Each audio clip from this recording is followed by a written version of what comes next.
I'm living in the house my parents bought in the late 70s, so I've been coming up to Roslyn since 78 or so, visiting them. So when I moved here, we inherited the house, fixed it up, and I moved here, but we already had friends, already had acquaintances, already knew something about the town. I've been coming up for many decades, but I've lived here for about 18 years. I got a job at Virginia Mason Hospital in Seattle, worked there for a couple of years, worked at University Hospital and Harborview Hospitals for on and off for a couple decades. And then I got a job as an office manager at a small legal service immigration nonprofit in Seattle, providing legal help for immigrants, which turns out to be one of the most complicated aspects of the law. I didn't do any of the legal work, I just kept the office running, and then I moved on to become the network administrator to, run the computers and network everything together and all of that. Retired from that in about 2000 and did some part-time telecommuting, mostly writing.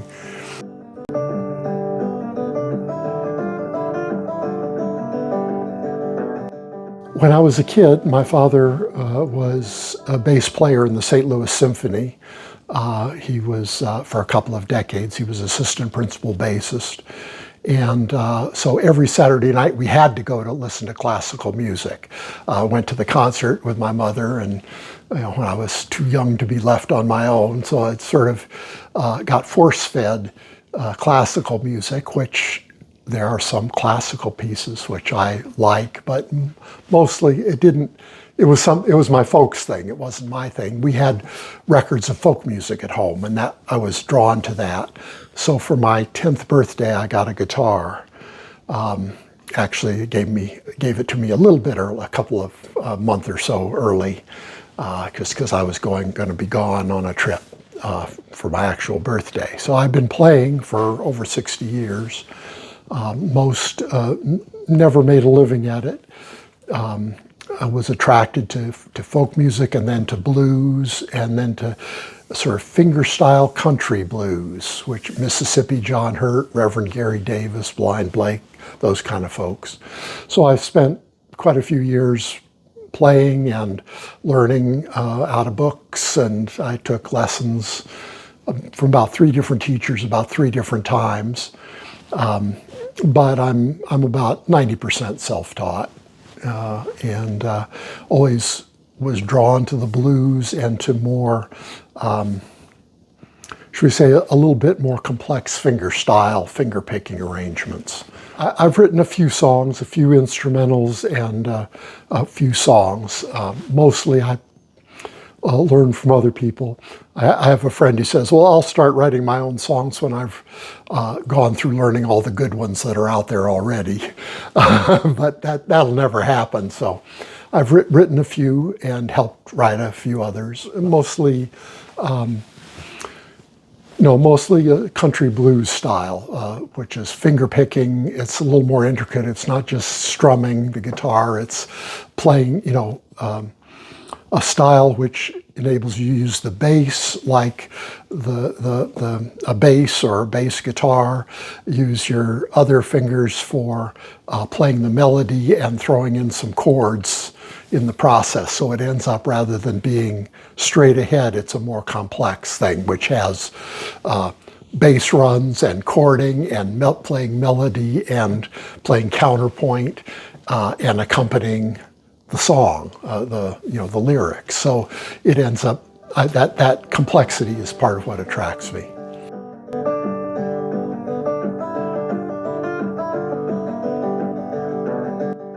Every person you ask that to would come up with a different answer. It's just like as I was studying writing mysteries before I wrote my own mystery, there's some people who plot the whole thing out in advance. There's some people who start with just a spark of an idea and go with where it leads. So I think there's not one answer to that, either for multiple artists or even for the same artist. You can approach different songs different ways. Sometimes it starts with a lyric, sometimes it starts with a melody. There's a song that I wrote for my wife called Spice that I started off, sort of adapting a version of a lick that I had heard somebody else do, a country blues lick, and then I said, well, I could do the same thing on my own. I could take this a little further and make something that sounds similar but not quite exactly the same. And then I took it further. So it's a song that has about 3 different sections. So I kind of worked on one section at a time and said, oh, that's pretty good. I like that, but it's not enough yet. So let me figure out something that is in the same vein, but is a little bit different. And I think that's one of the keys to music that people can appreciate, is that it has to sound familiar enough that people think they can predict what's coming next. They can feel comfortable with it. It feels similar enough to things they've heard before, but it's not just a copy of what they heard before. It has some unique different element or a twist or a slightly different melody or a different chord that you don't expect.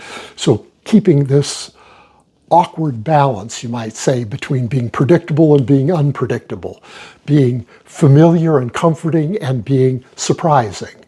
And if it's all surprising, people don't know what to think because they've never heard anything like that before. And if it's all just the same, why should they keep listening? Because it's all just the same. You have to have both the comfort and the surprise mixed in. And I think that's what, one time I went to a guitar camp, a week-long guitar camp, and studied, and at the very end there was an evening performance where we all performed, each of the students performed a song. And I performed a song that I had learned from Elizabeth Cotton, who was one of the great finger pickers. But then I had done exactly what I described. I said, oh, let me take that a little bit further. Let me do something that's similar, but just goes in a little bit of a different direction. And I explained as I was getting ready to play this, and the audience laughed because they were all guitar players who tried to learn out of books. When you learn out of the books, it's the tablature, which is written music for guitar players. It gives you exactly the note to play and exactly the fret to play it on.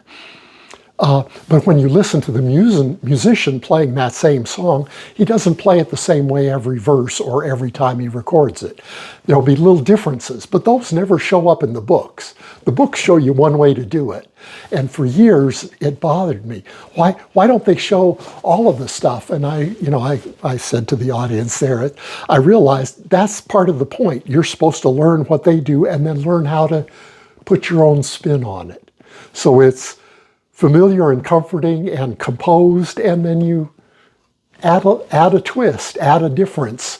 All of a sudden have a bridge that's in a minor key rather than a major key, or the melody sounds similar but you've tweaked it.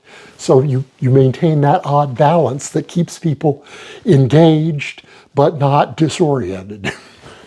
There's only 12 notes in the scale. There's only 8 notes in the scale, and there's, well, in a guitar you can play those scales in many different places.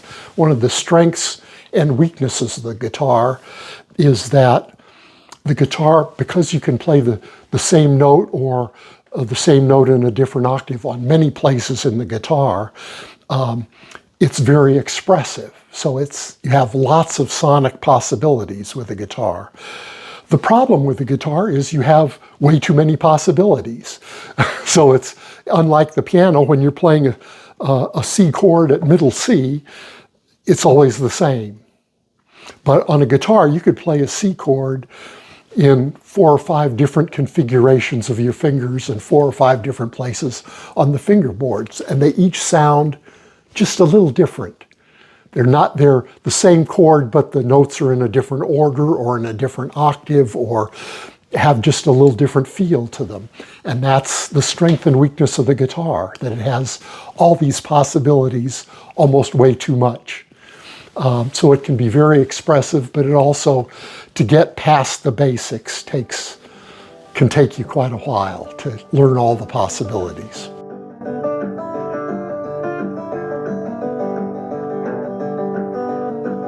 reasons. Music is a universal language, and also because since the advent of recorded music, it's not confined to live music. Live music is still the best, in my opinion, because there's an immediacy and an inventiveness and a human connection that you don't get from recorded sound.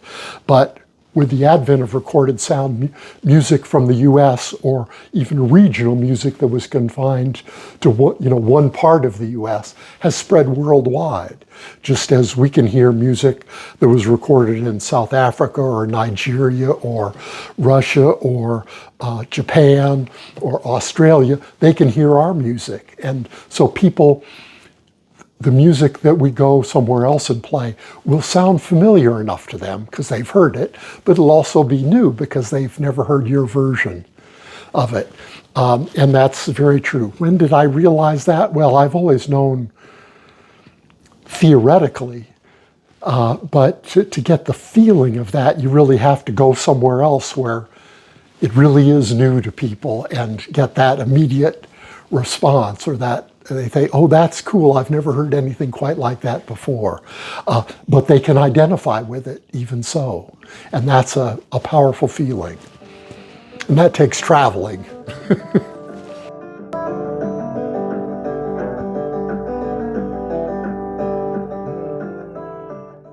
It's called Spice. It's a sort of a country blues finger style instrumental.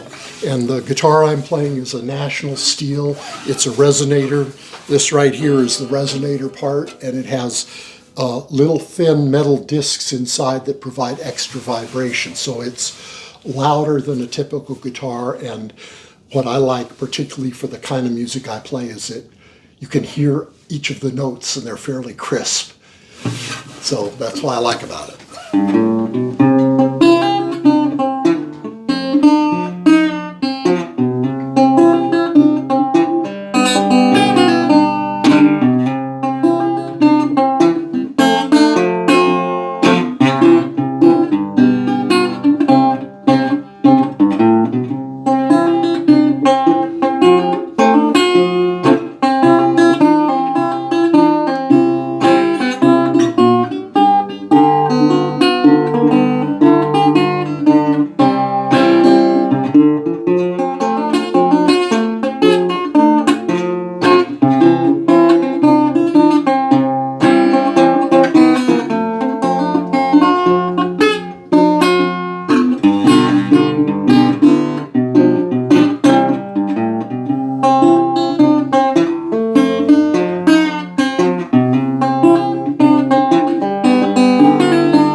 I didn't sit down and write it start to finish. It took me several weeks of this iterative process of slowly adding to it, slowly figuring out another little cool thing to do, and then making sure I didn't forget what I had just figured out.